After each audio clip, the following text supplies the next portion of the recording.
unranked middleweights that are probably like your average guy listening to Eminem before a pickup basketball game. We have Alessio Di Chirico taking on Roman Kopylov, and I say that because these guys are so unranked, it's not even funny. And then in the co-main event, you have the number 1 ranked middleweight, Robert Whittaker, taking on the number 2 ranked Marvin Vettori. Why in the hell are these guys in this spot on the main card? I don't know. It's kind of like watching a G League game and then you're going to turn on the NBA Finals. I think they just want to show you the showcase between the two. It's like watching Gerald Green and his brother in the Big Three and then watching like LeBron James and Anthony Davis. Gerald Green was one of the most exciting in-game dunkers of all time. I'm not going to stand here and listen to any slander. I say all of this because for Alessio Di Chirico, he's 1-4 in his last 5 fights. He's 4-6 in the UFC, and he's taking on the former AMC Fight Nights Global middleweight champion Roman Kopylov, whose last win was December of 2018. He got out grappled and subbed by glory kickboxer Carl Robertson, and his last time out against Albert Duraev, 130-27, 229-27s against Albert Duraev, where he did drop him in the second round. He threw like a right cross that dropped him. And then he also had that moment in that fight in the third round where he looked like Luke Rockhold, hands on his knees, completely tired. And then as Duraev walks in, he hits him.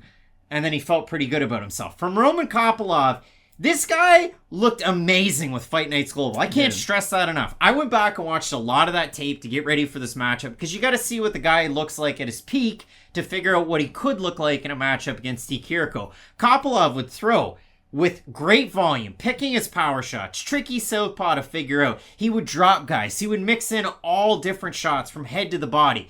I know I'm selling you a painting like a Mona Lisa for you to only get like a Monet that was printed on black and white ink by some guy named Jim at like a copy spot. But for Roman Kopylov, we really did have a very, very good prospect that was setting himself up for great aspirations in the UFC.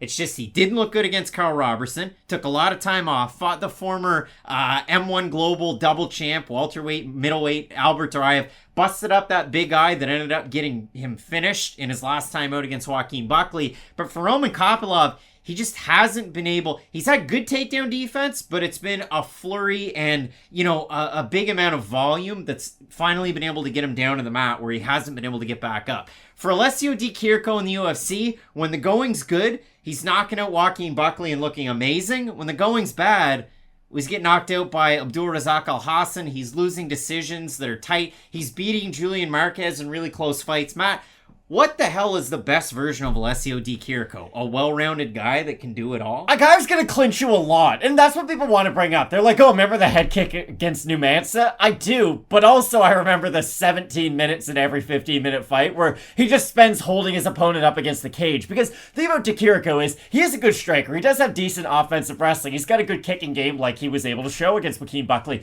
But the problem is he doesn't have a lot of confidence in his own striking ability. When guys rush forward on him, he is looking for the clinch a lot to sort of smother any separation that they do have. And he is really happy to just try to get not even like ground control time, because ground control time is normally dominant. You're on top, you can hammer away with ground and pound. There are a lot of 50-50 clinches in Di Chirico's game, and he is good at sort of mapping his way through them. I compare him a little bit to what the modern day Holly Holm does. Like Holly Holm we all know for the head kicks, but when was the last time Holly Holm landed a head kick? It was a long time ago in Singapore against the lady who doesn't even fight anymore in the UFC. So, yeah.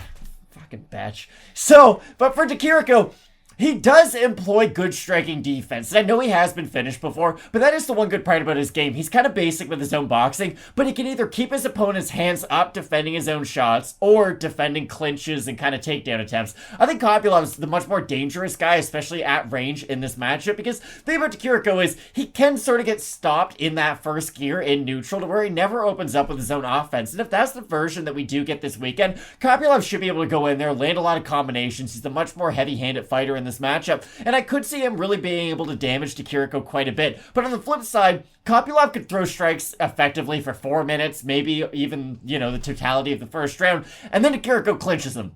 Gets a lot of control time, kind of weathers the early storm, and then just looks good as this fight goes late. Again, Di Chirico's not somebody who's going to build as the fight goes on, don't get it twisted, but he's going to be effective defensively, and boy do I hate that that's the good thing that I can do talking about this fighter, but that's really what I look at when I think about a guy like Di Chirico. It is odd that they are putting him in the third fight in the main card. I don't know if they think this matchup's a big, France seller, if you will, similar to what Kamaru Usman and Leon Edwards did for the Utah crowd. But this is a strange matchup so high up on the card. Let's give the people what they want. Alessio Di Chirico and Roman Kopylov. You look at it for Di Chirico, 2014 IMMAF light heavyweight champ. The good experience there. And for Roman Kopylov, doing a deep dive on his Instagram, he's been training with a lot of guys over in that country over there. And one of them is Armen Petrosian. So pretty darn good kickboxer there. He's got a combat sambo background. He was a Russian and European champ. He's also a hand-to-hand combat champion as well. And he used to fight behind a good jab. He used to go into the later rounds. He's got some fourth round finishes when he was a champion over with Fight Nights Global, AMC promotion. So we have a look at the odds here. Basically at par. They open at par. Di Chirico slight favorite, minus 118. Kopylov minus 104. We have a look at the fan vote, Matt. I know Di Chirico is 1-4 in his last 5, but I'm going to hazard a guess the fans are going to go with him. So I'm going to say over under 70% Di Chirico. I think Kopylov would be the favorite. And Kopylov's the favorite. It's close. 1,077 total votes. 53% Di Chirico, 76% by decision, 15% by knockout. For the 47% that have Kopylov, 59% by decision, 31% by knockout.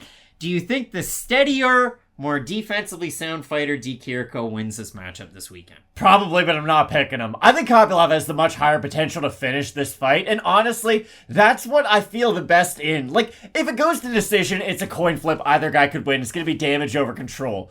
But if we admit that it's going to be a coin flip for a decision, if it ends inside the decision, well, Kopylov's definitely going to be the one who's going to get the finish. So for those reasons, I just think he has more opportunities to win, but neither fighter is going to win and then become a ranked contender and then go on to main event shows. We haven't seen it since 2018 when Roman Kopylov was on a great run. And for Alessio Di Chirico, steady fighter, he could ultimately end up with the win. I actually have Roman Kopylov in this matchup. I love the boxing combinations. I love him at open space. We haven't seen it in the UFC yet. And for Di Chirico, this is one of those ones that somebody goes, oh, geez, I like Kopylov as a slight underdog. I'm going to throw him on the card.